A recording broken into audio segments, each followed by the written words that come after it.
Ah, poxa. Ó, a figura conhecida do Mariano.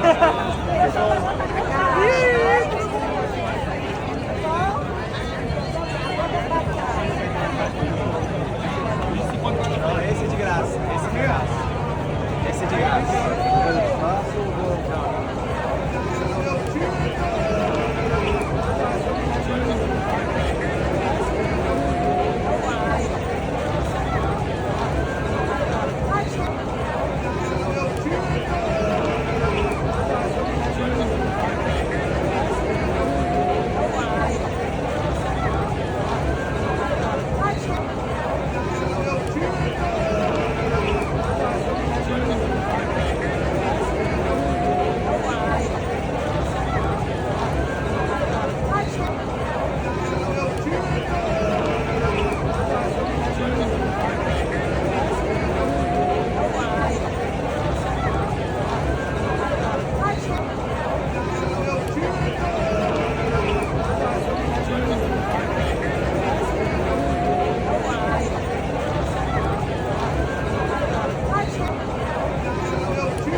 Pessoal, estamos aqui na caminhada.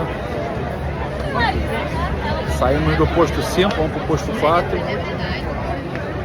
E é isso, cada um fazendo o que pode, seja em oração, seja em ação, seja em manifestação. O que a gente não pode achar normal é o que aconteceu em Israel. O que a gente não pode achar normal é um grupo terrorista como o Hamas fazer o que fez e ficar impune. Isso não pode. Então começamos aqui a caminhar em Copacabana, 11 horas da manhã. E é isso. É tudo para Israel e nada para o Hamas.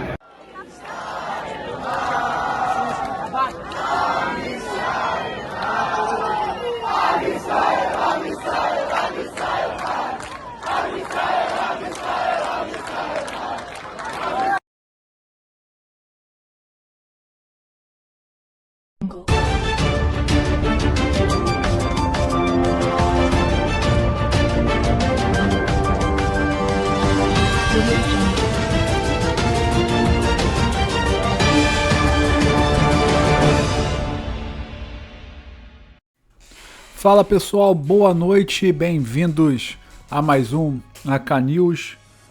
Hoje, segunda-feira, dia 16 de outubro, estamos chegando já no final do ano, né? Como é que passa rápido Como é que passou rápido esse ano, né? Muitas... Que bom, pra mim que bom que passou rápido. Mas eu queria aqui agradecer a oportunidade de estar com todos vocês, conversando um pouquinho sobre Rio de Janeiro, Brasil, e especialmente esse programa nós vamos falar sobre o que está acontecendo em Israel. Eu sei que muitas pessoas estão falando, e não digo nem que é ignorância, tá? Mas eu digo que é falta de conhecimento, e é importante a gente se atentar no que está acontecendo agora, tá? Porque o que está acontecendo agora, assim como aconteceu na pandemia há 2 anos atrás, terá impactos nas nossas vidas por muitos e muitos anos, tá bom? Bom, vamos lá. A gente tem um conflito que está acontecendo, né? Ali naquela região do Oriente Médio, e eu resolvi fazer um programa não só entrevistando pessoas de lá, na verdade pessoa, né, que é o Ilan, que nós vamos mostrar mais à frente, mas também falar um pouquinho da história para poderem entender o que está acontecendo, como isso surge, até para nos debates, para se posicionar, ter total conhecimento da coisa, né? Então eu vou começar botando aqui um quadrinho. Na verdade não é um quadro, né? É um mapa, tá? Esse mapa é um mapa atual, mas eu quero ir lá para trás. Eu me permiti aqui escrever um pouco do do, do que eu tenho de conhecimento, pegar um pouquinho mais de informação e escrever, porque eu, como não tenho especialização, né, na,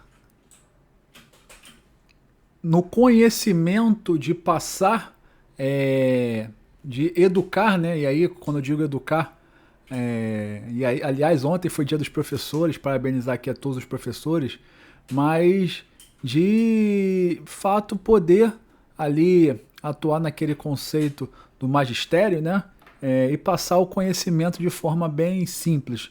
Então, como eu não tenho essa experiência, eu me permiti escrever bastante para tentar organizar aqui as informações e conversar com vocês, né? Então eu quero remeter, primeiro dizer que é o seguinte, é impossível a gente desassociar o conceito religião com o conceito geopolítico. Impossível, tá? Porque a questão da religião entra no conceito da história e aí, por sua vez, do geopolítico.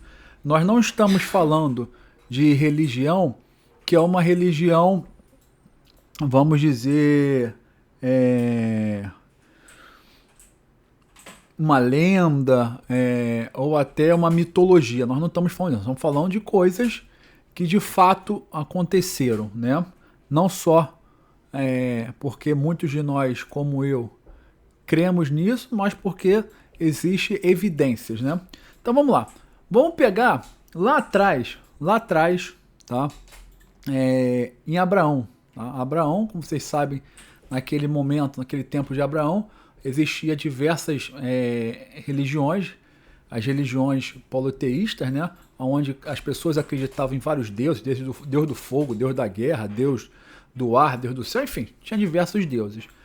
Até que, de fato, o único Deus verdadeiro fala com Abraão, né? E leva Abraão para Canaã, né? Que é a terra prometida. E não dá certo, ele vai para o Egito, volta para Canaã, mas enfim. Lá em Canaã, ele começa a ter a vida dele, tá? Com a sua esposa, Sara. E nesse meio tempo ele vai ficando velho e ele tem a necessidade de ter um filho, porque naquela época ter um filho é um sinal de prosperidade, né? Só que ele acaba, esse filho não vindo, né, naquele momento, e aquela agonia vai batendo ali no seu coração. Até que Sara, né, a esposa dele, diz o seguinte: olha, Abraão, tenha um filho então com uma serva nossa, né? Assim você vai poder ter uma descendência e continuar o seu trabalho, né, o seu legado. E aí ele resolve ter um filho com uma serva chamada Agar, né? E nasce ali Ismael. Logo depois, ele consegue ter um filho, o filho dado por Deus, que é Isaac, né? E nessa situação, Ismael e Sara já tem muitos conflitos. Quando Isaac nasce, a coisa vai piorando, e aí Ismael é expulso com Agar, a sua mãe, né? Bom, depois você tem ali Isaac, né? Isaac, ele tem Jacó, né? Filho do seu filho, e aquele povo ali, né? Começa a ter o povo hebreu, e Jacó, ele tem os 12 filhos, que cada um cria a sua tribo a tribo de Israel, né? Que são tem diversas tribos, tribo de Judá, enfim, tem diversas tribos, mas os 12 filhos vão criar ali a sua, vamos dizer, a sua comunidade, né? Se chama tribo de Israel. Bom, essas tribos se denominavam israelitas, tá? Essas tribos se denominavam israelitas. Uma parte foi lá para o Egito, tá? E aí foi lá para o Egito, depois se tornou escravos do Egito, enfim. Até que eles voltam ali, vocês devem ter visto o filme de Moisés e tudo mais, eles voltam para Canaã, para a Terra Prometida. Só que quando eles chegam lá, já tem o couro já comeu lá, tem pessoas chegando, outras sociedades foram habitando lá, e aí quando eles chegam lá, eles já tinham os filisteus, tá? Bom, o que acontece? Eles estão lá, tem essas tribos, e aí começam a ter muitos conflitos entre eles, tá? Até que chega um momento que eles pedem a Samuel, você precisa acender aqui um rei para nós, para acabar com esses conflitos, porque são diversos conflitos aqui, não está dando certo. E aí Samuel ascende ao trono Saul, né? E Saul depois a Davi. E aí Davi estabelece Jerusalém como capital do reino. A gente está falando de Canaã, né? Então Jerusalém vira a capital do reino. Salomão, ele que é o filho de Davi, ele cria esse templo, tá? E aí, inclusive, muitos conhecem que Salomão foi tido como o rei mais sábio, né, em sabedoria. Salomão, quando morre, o reino fica dividido entre o reino de Israel e o reino de Judá, tá? Depois disso, tá lá dividido, vem o Império Babilônico, um império muito forte. Ele adentra ali, derruba os dois reinos, e o rei do Império Babilônico, Nabucodonosor, derruba o templo.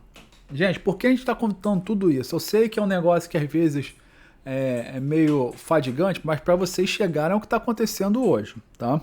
Então, Nabucodonosor derruba o templo, tá? E leva geral como escravo, leva todo mundo como escravo para Babilônia, tá? Esse período, tá, chama-se cativeiro babilônico. Tá? Nabucodonosor leva todos eles para Babilônia, tá? Daí depois você tem um imperador chamado Sírio de Persa, que ele derrota Nabucodonosor. E aí derrota, as pessoas são livres, voltam para suas terras, e Canaã passa a se chamar província persa de Judá. Canaã passa a se chamar província persa de Judá, tá? E os hebreus, lembra lá da linhagem de Abraão, tá? Os hebreus passam a se chamar judeus, por causa da província persa de Judá, judeus de Judá. E os judeus, o que eles fazem? Olha, os mais velhos, os mais que têm mais experiência, mais conhecidos, eles vão ser, vamos chamar de rabinos, e eles vão passar conhecimento para os mais jovens, tá? Alexandre o Grande, ele derruba o Império Babilônico, derruba Sírio, e passa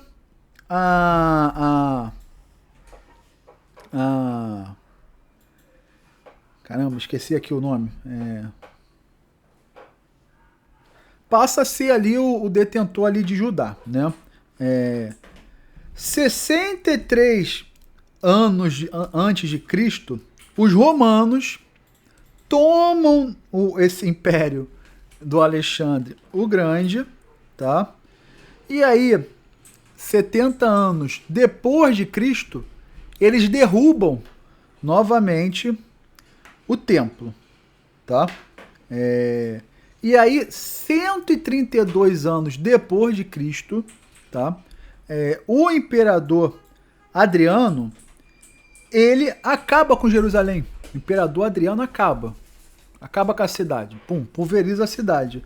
E aí os judeus daquela cidade, eles precisam ir para todo tipo de lugar. Uns foram para o Oriente Médio, mas a grande maioria foi para a Europa.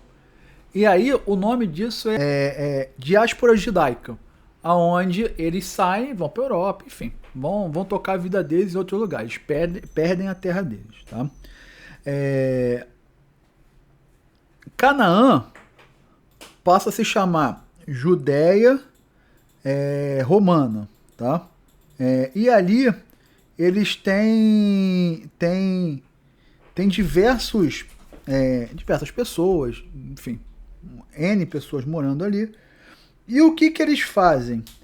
Eles rebatizam aquele lugar, Canaã, como Síria-Palestina.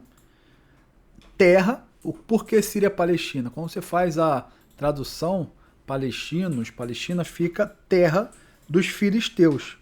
E aí, por que o Adriano faz isso? Porque ele quer fazer uma grande provocação para os judeus. Por que uma grande provocação para os judeus? Porque os filisteus sempre foram inimigos dos judeus. Então, ele dá aquela terra, basicamente, para os filisteus, para falar assim, ó, judeus, aqui vocês não vão ter nada, eu vou dar para os filisteus. Bom, beleza. Aí, no século XVI, você tem o Império Turco-Otomano. Esse Império Otomano cai, toma conta daquela região, traz mais gente, palestinos, né, árabes, para aquela região. E aí, na Primeira Guerra Mundial, quando o Império Otomano deixa de existir, é extinto, aquilo ali fica com os ingleses. E os ingleses, eles começam a ter muitos problemas, porque os ingleses achavam que ali tinha petróleo, tinha muita riqueza, mas não tinha, eles não conseguiram achar. Então aquilo passa a ser um elefante branco para eles. E o que ele acontece? Caramba, tem que trazer um povo para cá, né? Enfim, eles começam a trazer pessoas para aquela região. Nasce no século XIX um movimento chamado Movimento Sionista. O que é o Movimento Sionista? É onde os judeus começam a reivindicar a ter uma terra, ter um lugar para chamar de deles, né? E óbvio que aquele lugar seria Jerusalém, não por acaso. Jerusalém, aquela região de Israel, porque é a terra prometida desde Canaã, desde Abraão, né? E aí, o que acontece depois disso? Eu vou tentar até acelerar para a gente poder chegar onde eu quero. Depois disso, você tem um acordo de Balfour, que é um acordo para tentar organizar aquilo ali entre muçulmanos e árabes e judeus. E aí, Jerusalém, por que Jerusalém é importante para os árabes? Nesse meio tempo, a gente tem que lembrar, depois de Jesus, vem no conceito do Islã, que é onde nasce o Islã, Maomé, que nasce lá em Meca, na Arábia Saudita, que, segundo a história, foi onde morreu Ismael, que é o pai do islamismo, né? Maomé nasce em Meca, e num momento de caminho de Meca para Medina, ele passa em Jerusalém e lá ele tem uma visão de Jesus, de Abraão e de Moisés, né? Que ele vai ao paraíso e volta, e ali reconhece aquele lugar como um local sagrado e a criação do Islã. Por isso que Jerusalém passa a ser tão importante para eles, além, depois, como vocês viram, aquela questão toda ali dos palestinos. Tá? Bom, aí chegando ao tempo moderno, a gente tem a Segunda Guerra Mundial, em 1939, quando os alemães invadem a Polônia. Foram 6 milhões de judeus mortos. Depois, em 1947, a gente tem uma... Deixa eu ver se eu consigo achar aqui. Não tá aqui. Eu consegui até um mapa. Deixa eu ver aqui. Bom, Depois eu mostro para vocês. Mas tem um mapa que mostra o que a ONU queria fazer. Uma parte para judeus, outro para muçulmanos árabes, né? Aonde Israel aceita e eles não. Então, tá bom. Não aceita, mas a gente vai pegar nossa parte e vai. E aí o que acontece? Em 1948, Israel, ele declara a independência. E já no dia seguinte, o pau canta. Aí você tem a guerra. Essa guerra, o pau canta ali com os árabes em volta. E ainda assim, Israel tem êxito e toca o teu barco. Em 1977, você tem uma criação de um movimento de libertação da Palestina, que é criado o Fatah. O Fatah, que é hoje o partido que comanda lá a Cisjordânia, que foi criado lá pelo Yasser Arafat, né? 1917. Depois você tem a Guerra ali dos 6 Dias, ai, perdão.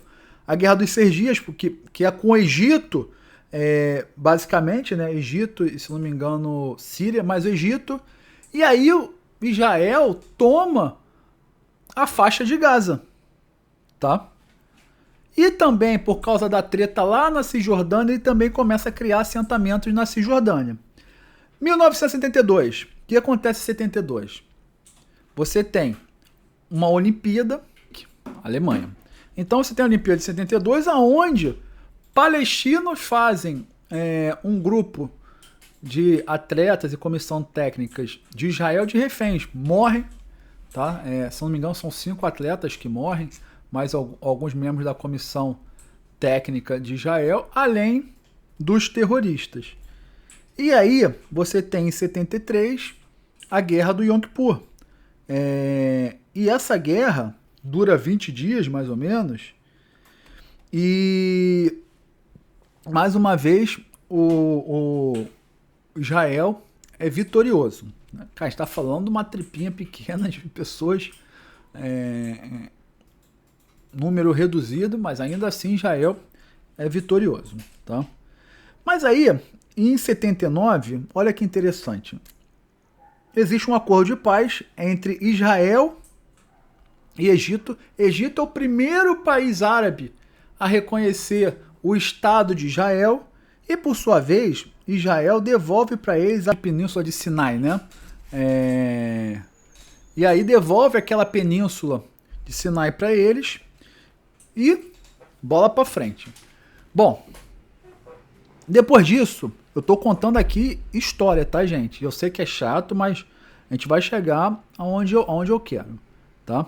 Depois disso, quando o Egito ele faz esse reconhecimento, é uma agressão absurda pros muçulmanos. Porque, veja, Israel teoricamente, é um intruso naquela região para eles. Eles têm aquilo como uma ofensa do Egito feito. E aí, o que eles fazem? Né? Eles matam o presidente, não sei se é presidente, primeiro-ministro, assim, do Egito, por ele ter feito esse tratado de paz. Tu vê aonde o extremismo leva. E aí, logo em seguida, na década de 80, nasce o Hezbollah e nasce o Hamas. Tá? Existe um acordo de Oslo, que é um acordo para criar ali um momento de paz, de fato, uma paz duradoura entre os palestinos e os israelenses, aonde logo depois aí um judeu, não contente com aquilo, mata o primeiro-ministro de Israel. Então, olha que loucura, né?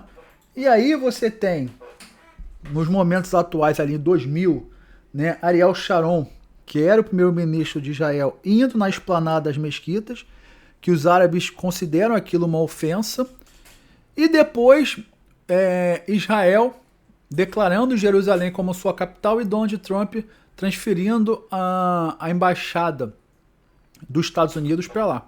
Ora, mas se a Cisjordânia não tem sequer... Ramallah é a capital ali, mas Cisjordânia não é reconhecido como um estado. É um país, né? Quando a gente fala estado, estado-nação. Qual é o problema de Jerusalém ser capital de Israel? Já que está em Israel. Só que na cabeça deles... Ora, se Jerusalém oficialmente vir a capital de Israel, ela nunca será a nossa capital. Tá? Então, por que eu estou falando isso? Vejam, vamos chegar nos dias atuais.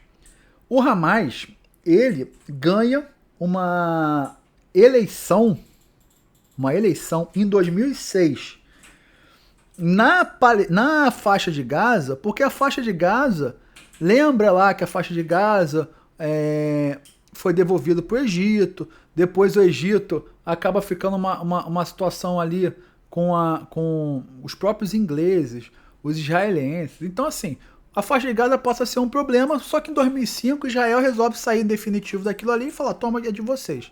E em 2006, o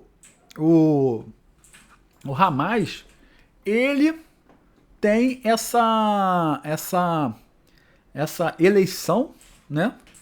E vira diferente lá na Cisjordânia, que é o Fatah, tá? Na faixa de Gaza, o Hamas começa a comandar o jogo.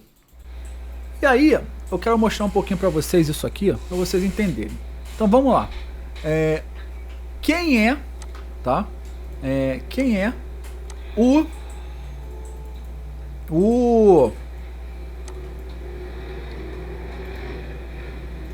Hamas, tá? Deixa eu aumentar aqui um pouquinho. Eu tô sublinhando aqui, ó, para vocês verem. Os países em volta, esses países que eu tô escrevendo aqui, que eu tô botando em vermelho, são os países árabes, né? Que acabam sendo muçulmanos também. Ali, tudo bem, no Líbano você tem muito cristão maronita, mas no modo geral eles acabam sendo muçulmanos. Síria ali com Damasco, né? A Jordânia, que tá ali, faz fronteira quase toda com Israel. Egito, né? Na África você também tem diversos países ali, Marrocos, Sudão e tudo mais. Arábia Saudita, Irã. Deixa eu aumentar aqui, botar mais um para vocês entenderem. E lá para baixo vocês estão vendo ali Kuwait, Bahrein, Catar, enfim. Mas vamos voltar aqui a nossa terrinha aqui mais em volta, tá? Então olha só,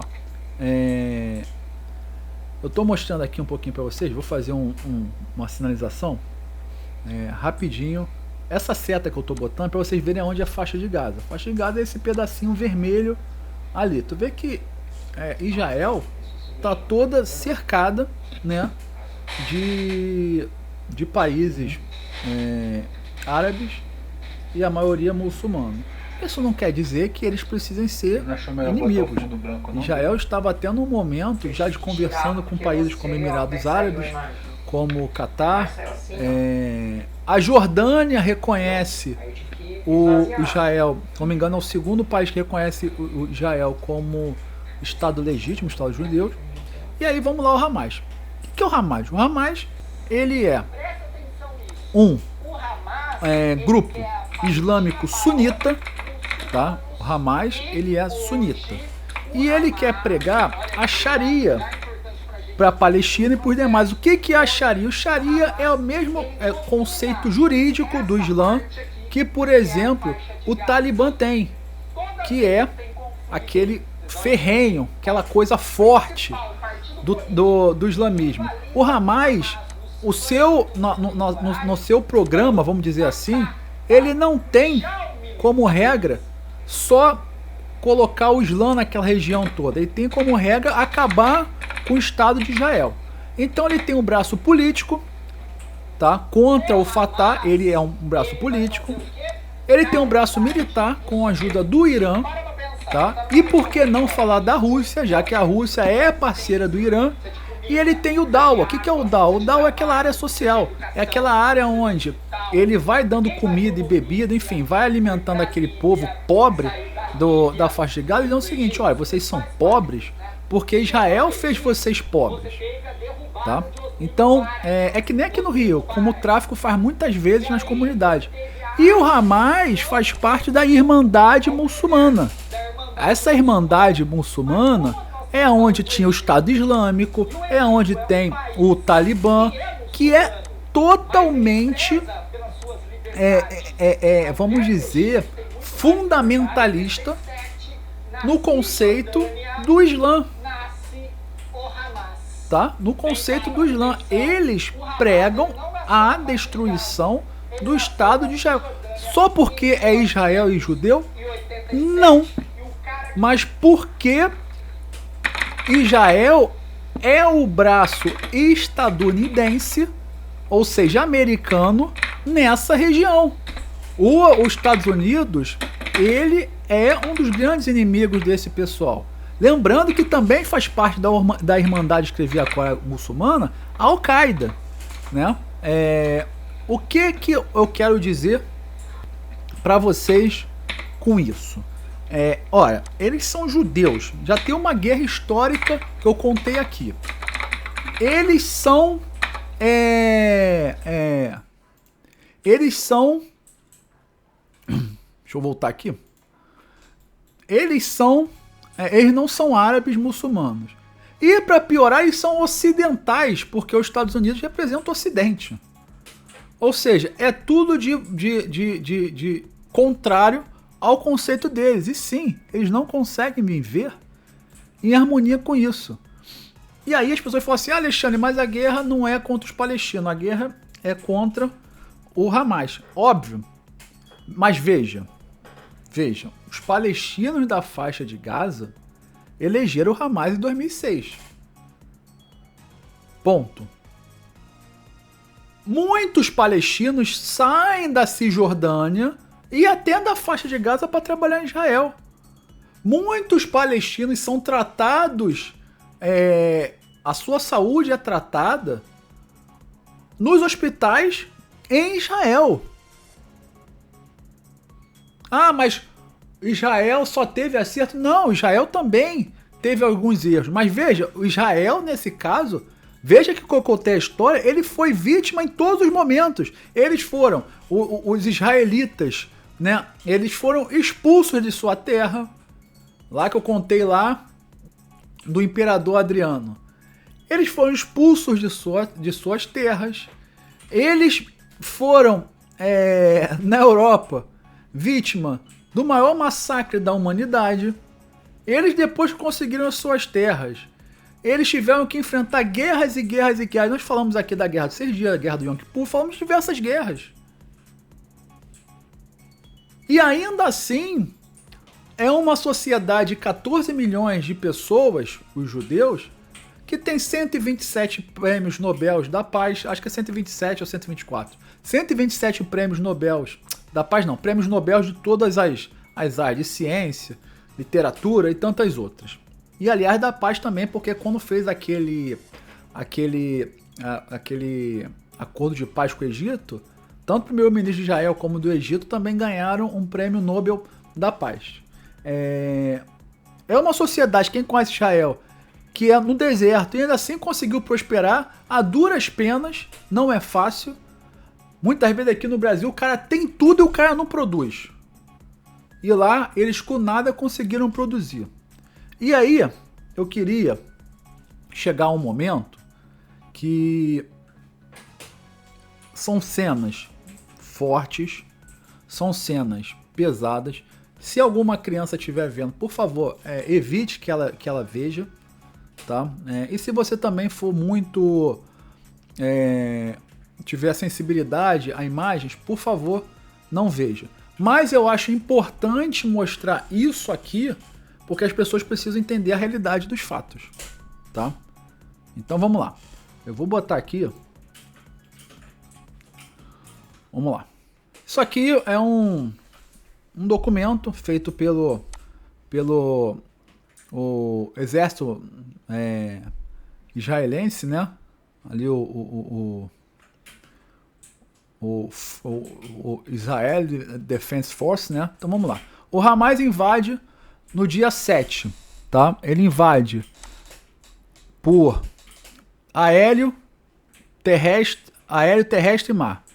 Na invasão, olha lá como é que foi a invasão: por carro, por ar, tá vendo? É isso aí que eles começam a fazer, ó. Eles matam 1.300 israelenses, sequestram 150 pessoas, e as execuções são não só terríveis como brutais. Veja aqui, ateiam fogo, decapitam, matam de forma totalmente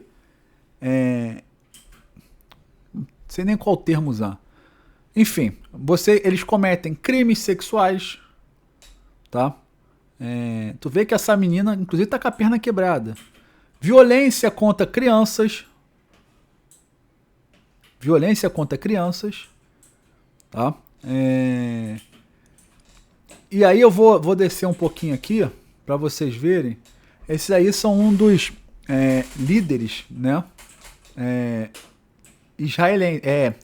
Do Hamas, tá? Então aqui eles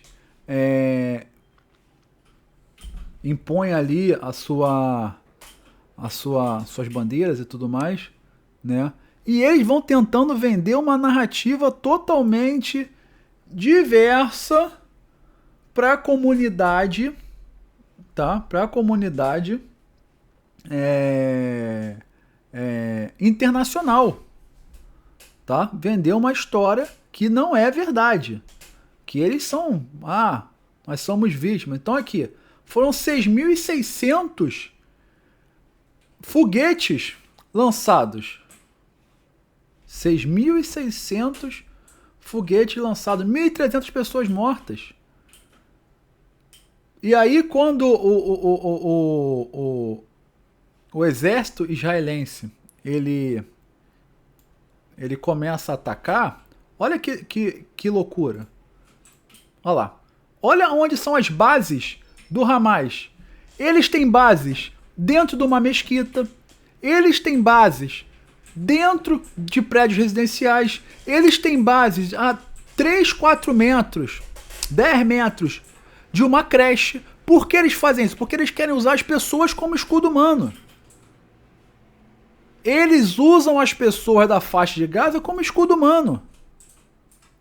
Então eles entram no seu país, estupram suas mulheres, matam suas crianças, decapitam homens, decapitam todo mundo, fazem o que fazem, e quando você vai atacar, eles fazem isso, sabe por quê? Para a comunidade internacional ficar, mas é força desproporcional. O que tem desproporcional nisso? Olha o que eles fizeram com Israel. Olha o que eles fizeram com Israel. A regra de guerra só vale para um lado. Até porque se a gente fosse usar força proporcional, tinha que fazer a mesma coisa que eles fizeram. E ninguém está pregando isso. Israel está tentando todo momento tentar evacuar, botar as pessoas de um lado. Porque precisa destruir aqueles túneis que lá existem no norte.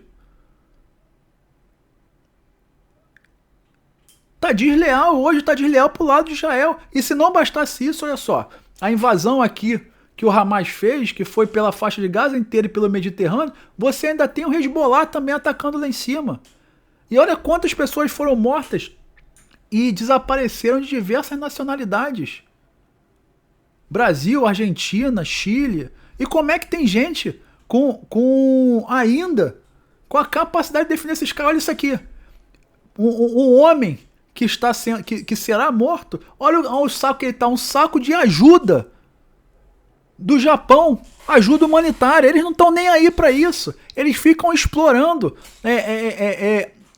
a boa-fé, a caridade do mundo para benefício próprio e para cometer crimes. E aí o que a gente tem? Pessoas despreparadas falando besteiras, como a gente viu o ministro do Brasil, Paulo Pimenta. Não, porque eu não posso falar que eles são terroristas, porque quem classifica como terrorismo é a ONU.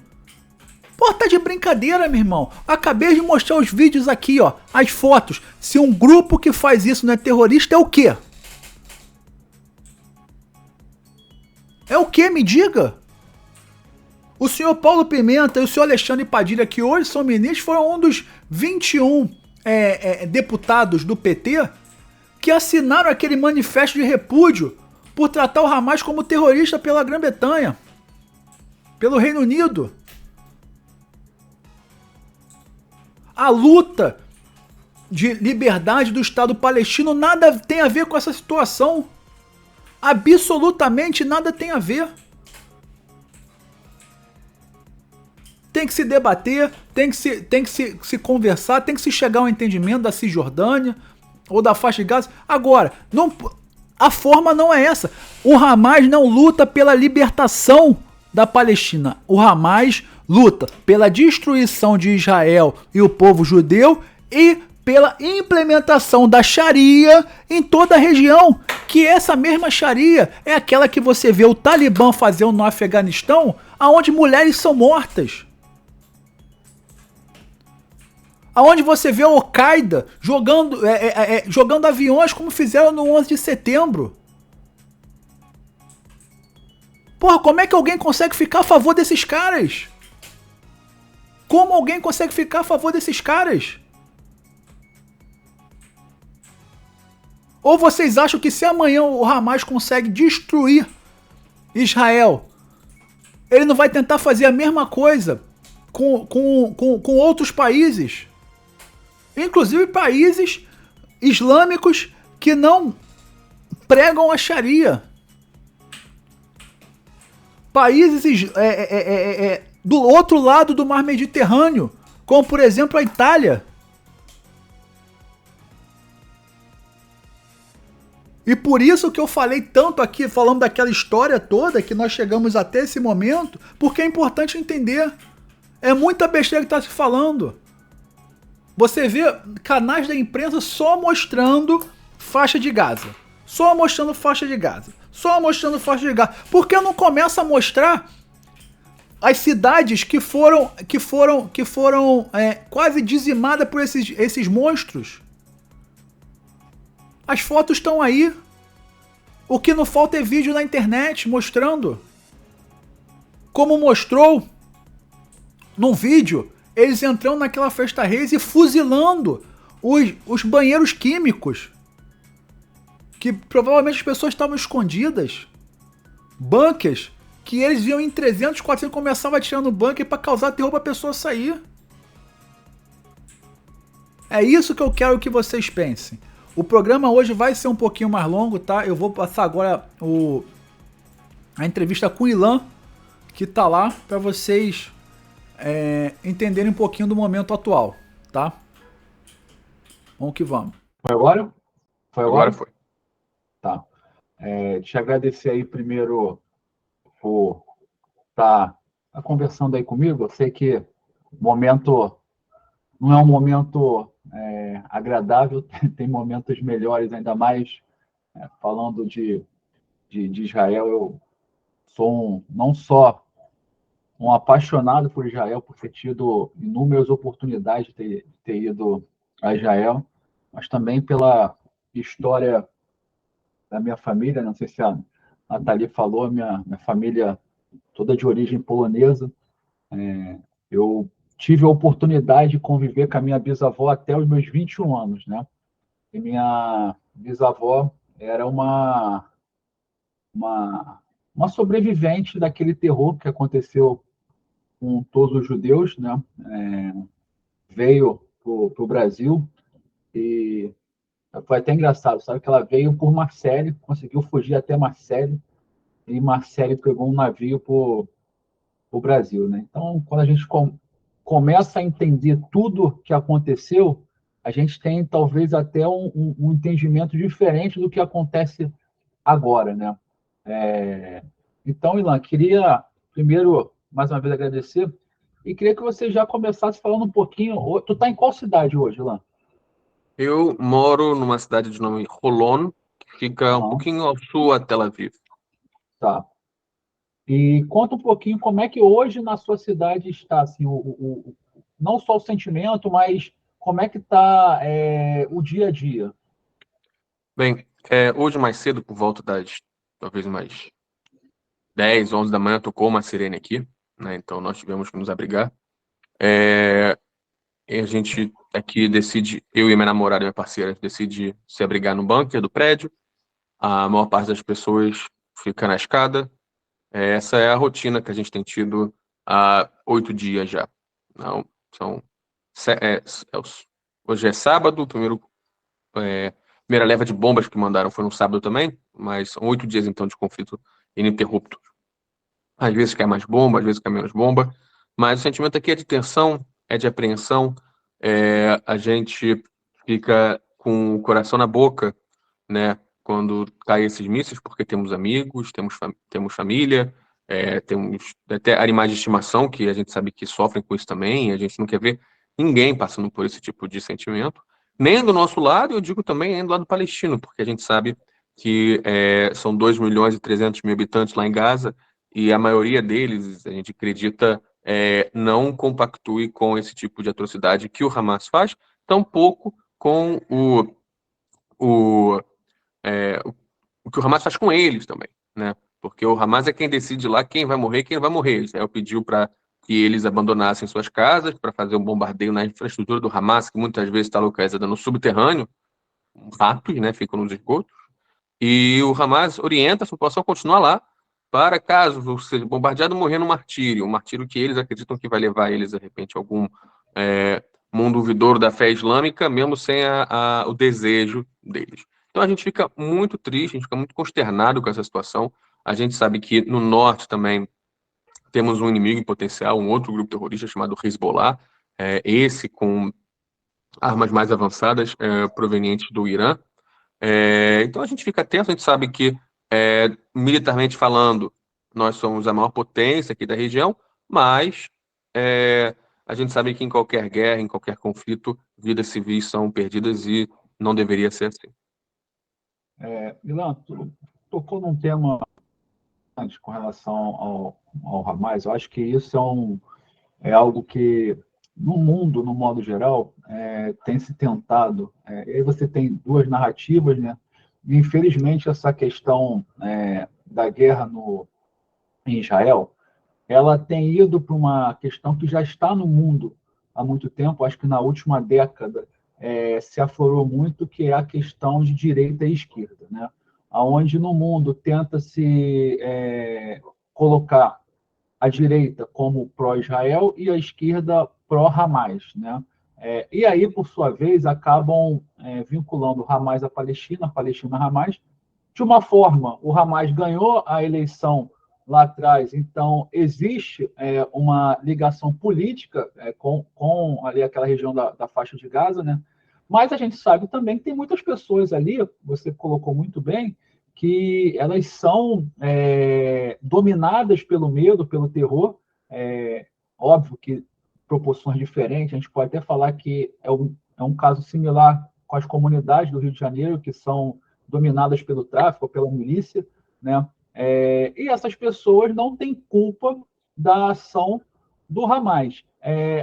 Hoje, qual é o sentimento do israelense, no modo geral, com relação a isso? Com relação ao Hamas é uma coisa, o palestino é outra, ou não, de uma forma ou de outra, o palestino ele tem, sim, corresponsabilidade, tendo em vista que lá na faixa de Gaza o Hamas foi eleito ali para ser uma autoridade política.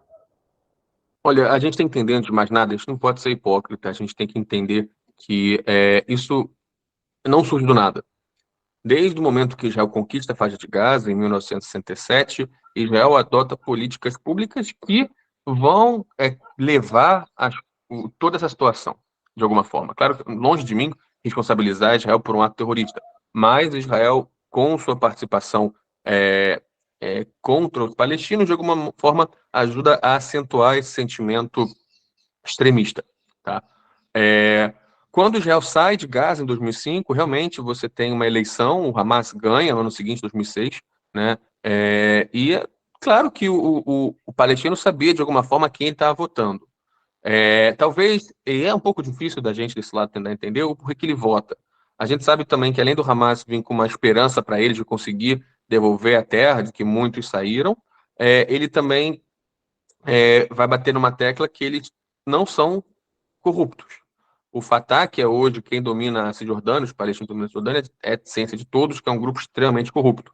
Então você tem duas forças diferentes que vão levar o povo palestino a escolher o Hamas. Mas eu não acredito que a gente deva responsabilizar o povo, porque, infelizmente, eu já diria, acho que é Nelson Rodrigues que diz, a unanimidade é burra, né? É difícil você querer culpabilizar eles por tudo isso, mas, de alguma forma, eles acabam pagando o preço, né?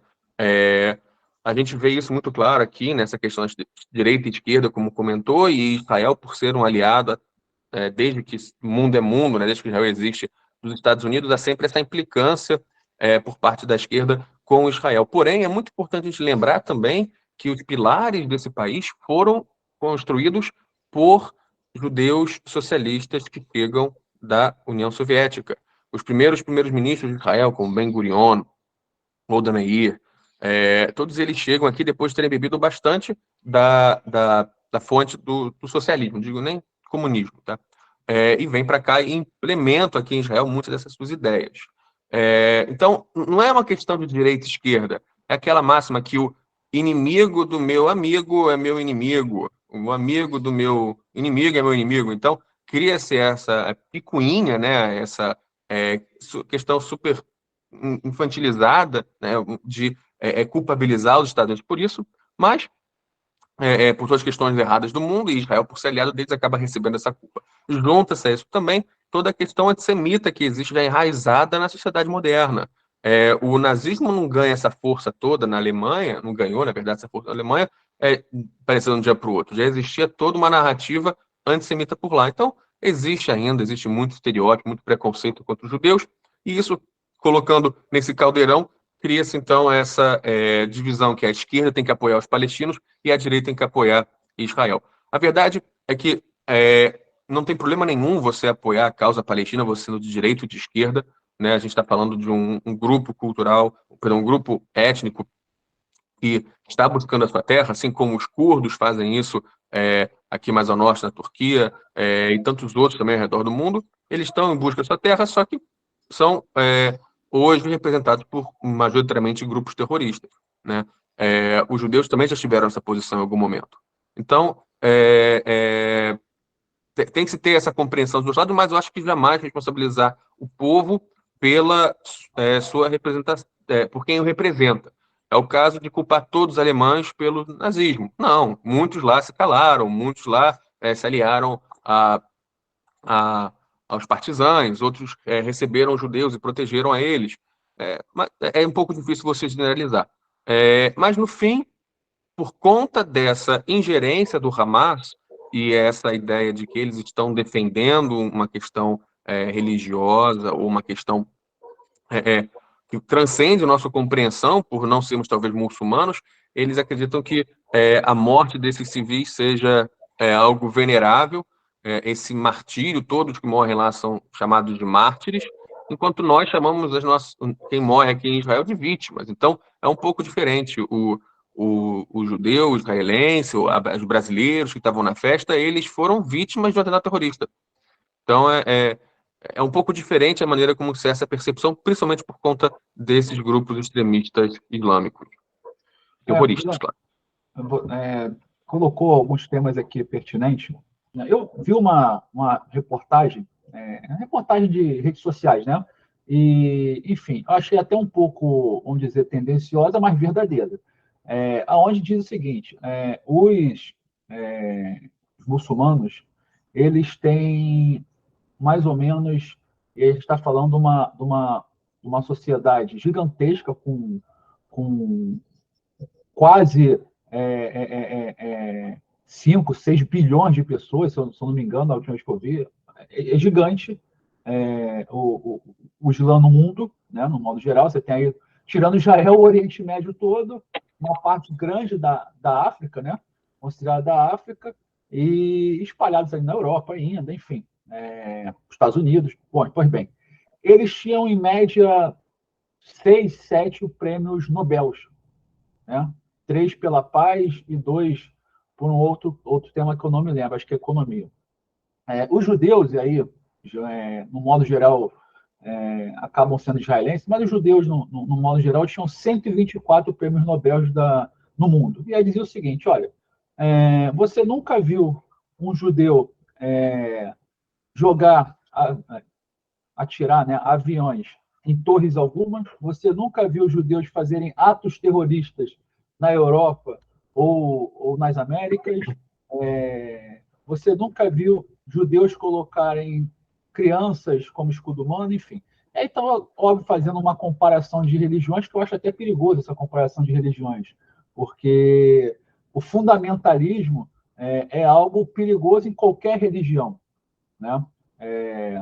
Mas, trazendo para o teu cenário atual, a gente sabe, eu que tive o plano de Israel várias vezes, que existe uma tensão no ar.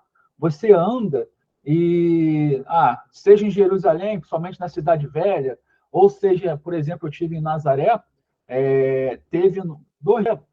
ali teve uma instabilidade com os palestinos e eles apontavam para nós, por sermos turistas do Ocidente, né, como também um dos responsáveis por tudo isso. Bom, você me disse que está num ambiente com sirenes, com tudo mais. O que eu quero te perguntar é o seguinte, Luan, o que você consegue ver num curto prazo dessa guerra e ao longo prazo dentro do que está sendo passado aí para vocês? Bem, antes de mais nada, você comentou, né, questão dos nobres. Acaba que a maior parte do mundo islâmico encontra em países mais subdesenvolvidos, né? Então, talvez isso seja uma explicação. Eu, particularmente, não compacto com a ideia que o povo judeu seja mais inteligente ou menos inteligente que qualquer outro. Acho que todos somos iguais aqui. Mas, assim, realmente a gente acaba tendo um número maior de prêmio Nobel, talvez por conta de uma ideia de que os judeus, sempre que eles estavam na Europa, principalmente, ou aqui no Oriente Médio, eles tinham que fugir. E uma das poucas coisas que você consegue levar consigo é o conhecimento. Então, sempre foi muito claro dentro da fé judaica a importância do aprendizado, do estudo. Então, talvez por isso a gente consiga ter um desempenho melhor que os demais. Em relação a essa tensão que você comentou, aqui existe. Israel é um país que, por sua natureza, é tenso, dentro da comunidade judaica e fora também. Você tem a comunidade judaica, ela não é homogênea, ela tem diferentes maneiras de interpretação da lei judaica também. Claro que pouquíssimas, algo tão extremista como você vê como a Jihad, por exemplo, mas você vê tensão dentro da comunidade intra e inter, as comunidades aqui de Israel. Nazaré você tem, Nazaré é uma cidade majoritariamente muçulmana, tá? E você tem, sim, questões de conflito, você anda por lá e vê pichações com a bandeira da Palestina, como você vai ver também pichações da bandeira palestina em comunidades judaicas, por incrível que pareça, tá? Só para deixar claro essa minha representação de quem são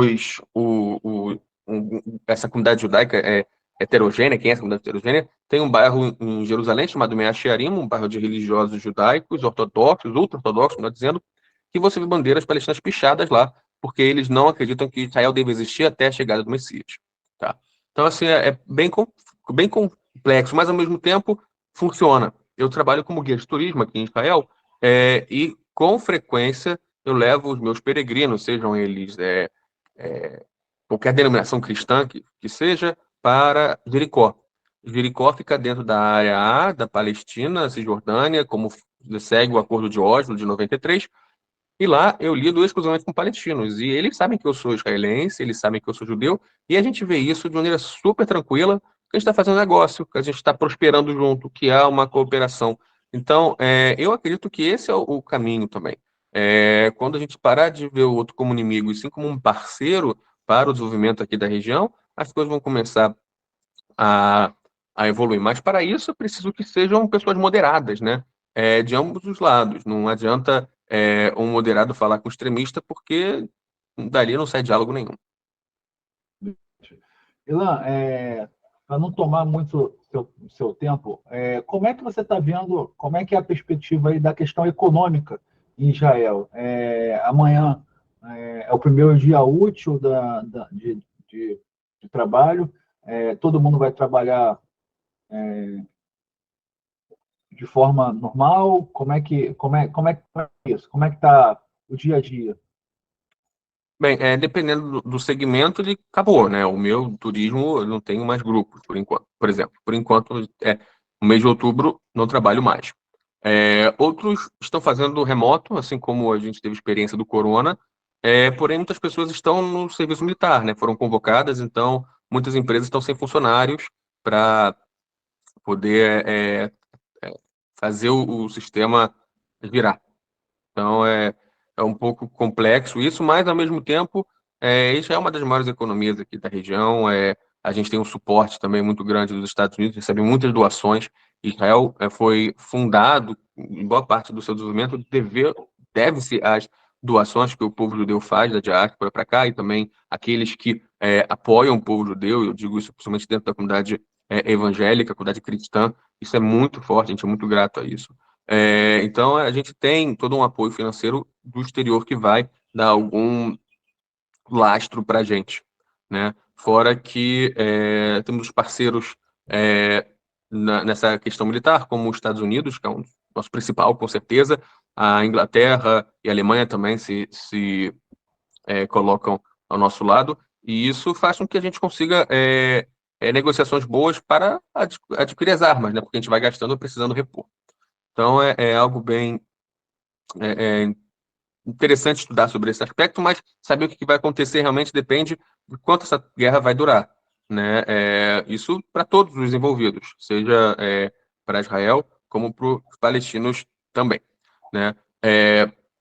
Então, é muito complexo, e a gente realmente não sabe quanto tempo essa guerra vai durar. A que se estendeu mais tempo, aqueles conflitos com o Hamas, durou 50 dias. A gente realmente espera que não demore tanto. Contra o Hezbollah já foram anos, quando Israel invadiu o sul do Líbano, tanto em 82 quanto nos anos 2000 também. Foi uma guerra que durou bastante tempo, com muitas bases dos dois lados. Então, a gente realmente não quer ver nada do tipo, a gente não quer que tenham mortes aqui, que tenham danos, nem do nosso lado, nem do lado dos outros, a não ser o fim efetivo deste grupo terrorista. E é muito importante dizer também que é difícil você exterminar um grupo terrorista, porque você pode acabar com as suas mentes, mas não acabar com sua ideologia, né? Então, é um trabalho, assim, não só de curto prazo, mas médio e longo também, e a gente realmente almeja que a gente extirpe do mapa o Hamas. Vai ser bom isso para nós e para vocês também, para o mundo inteiro. Se você pega depoimentos, discursos dos líderes dele, eles falam que o problema deles não é só com o judeu, o problema dele é com todos. Então, hoje é o judeu, amanhã é o cristão, depois é o muçulmano moderado e por aí vai. Esse é o grande desejo deles, instituir a Sharia, não só nessa região do Oriente Médio, mas no mundo também. Ilan, queria te agradecer por participar aqui, por ajudar. Eu tenho total certeza que sempre que a gente lembra de tudo que aconteceu com os judeus, com Israel, e vê isso agora, a gente só tem uma certeza, que Deus sempre esteve conosco. Então, desejo para você tranquilidade, calmaria. Sei que o momento é ruim, mas vai passar. E, mais uma vez, obrigado por participar aqui, Tailan. Eu que agradeço a todos aí que estejam vindo pela preocupação, pelas orações. Se eu já deixo o convite aí aberto a todos para virem a Israel quando esse conflito terminar. E se vocês quiserem ajudar, como eu comentei, de maneira não só espiritual, mas também prática, tem várias instituições no Brasil que estão fazendo coletas de doações para ajudar não só os soldados, mas também as vítimas desse atentado terrorista que foi horroroso. Então, eu queria só então terminar. A palavra que a gente usa aqui para cumprimentar, mas tem outros significados também, entre ele e paz, que é shalom. Então eu queria terminar com shalom, pedindo que tenha paz não só entre nós, não só em Jerusalém, não só em Israel, mas no mundo todo. Obrigado, Ilan. Shalom para você também. E qualquer coisa, estamos aqui à disposição. Um abraço, tá? Um abraço. Tchau, tchau. Tchau, tchau.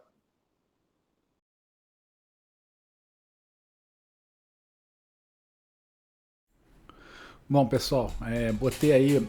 Na verdade, essa entrevista eu fiz no sábado de noite, né? E a gente eu não ia conseguir fazer agora, até por causa da questão do fuso horário. Mas agradecer o Ilan pela entrevista. E é isso, gente. Desejar a todos uma ótima semana, uma semana de paz. E a gente já está tendo informações aqui da questão do Hezbollah, enfim. Torcer que isso acabe o mais rápido possível, com menos mortes mortes de inocentes possíveis. E, enfim, eu quis fazer um programa onde nós conseguíssemos passar o máximo de informação para você, tá legal? Um abraço a todos, fiquem com Deus e até o próximo AK News. Tchau!